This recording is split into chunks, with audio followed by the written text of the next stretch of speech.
guest this time, as you know, every week. We'll move on and tell you about strong relationships being central to any successful business.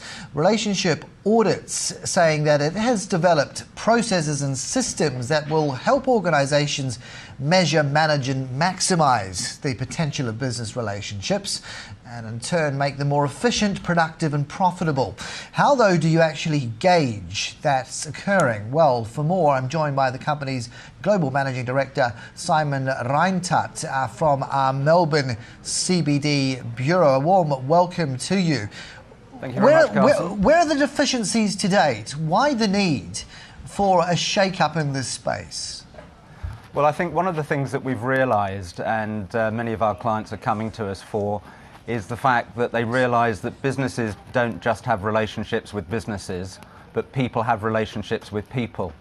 And it's increasingly important to understand the interpersonal dynamics that exist between one organisation and another.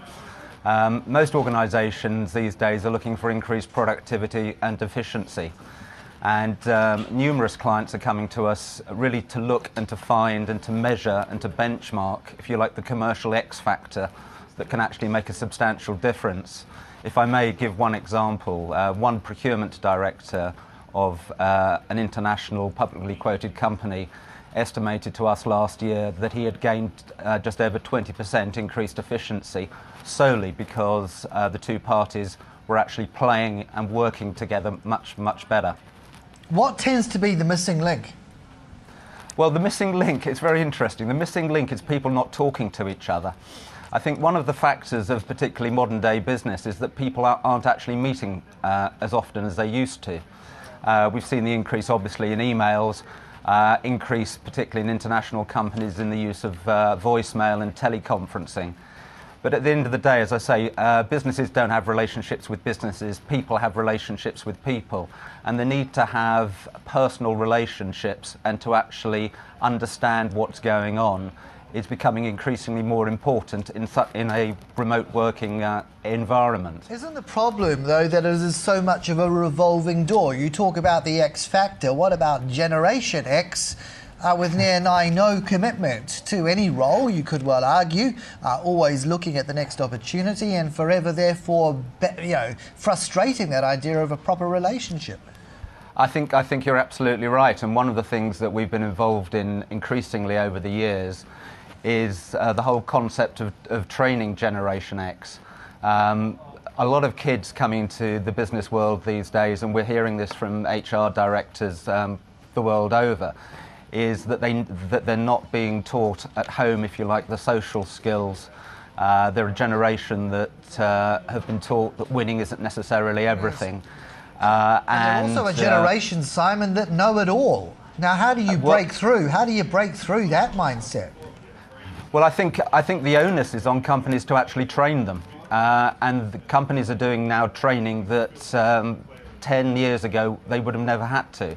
One of the things that we do is that we run training courses which have to go back very much to the basics, which is actually teaching people to confirm in writing what has been said, managing people's expectations, if there are going to be problems, to actually alert people to a problem, particularly to alert your client to a problem and to provide solutions rather than just problems. If they're dragged, though, kicking and streaming to a course, it's like first aid, isn't it? You've got to put a tick in the box, Simon, but you forget it in 5 minutes if you're not really a willing participant. Well, it's very interesting. I think Generation X is changing because Generation X used to be a generation that always had a job in front of them. With increasing youth unemployment, people are going to have to compete more for fewer jobs. And are you seeing a mind shift, a more responsive one in those economies that have really been through the ringer over recessions, unlike Australia, which, using the lucky country tag, skirted it big time? Yeah, well, I think one of the things that we see is that relationships the world over are dependent on some basic sort of principles. And I think the organisations that come to us believe that the whole quality of client service can in fact be a competitive point of difference. Right. Yeah. Most businesses these days can have their propositions copied very, very quickly. but one of the things you can't copy quickly is the quality of service. And those organisations that do invest in that, for example, one of our clients, who are one of the world's largest international law firms, tried to introduce, indeed very successfully, making client and customer service a competitive point of difference. They came to us, and within 18 months they were the UK's Law Firm of the Year, solely because of the quality of service they were able to introduce, benchmark and measure. It would be an interesting proposition if we bring back the petrol pump attendees as well. Would we go to Caltex or Shell? Would we really react accordingly? Interesting, Simon. I do appreciate it. Many thanks. That's a pleasure. Thank you. Simon Rhind-Tutt, Managing Director of Relationships Audits. We will take a break, a full wrap of the day's trade with David Taylor down at the dealing room at CMC Markets just round the corner.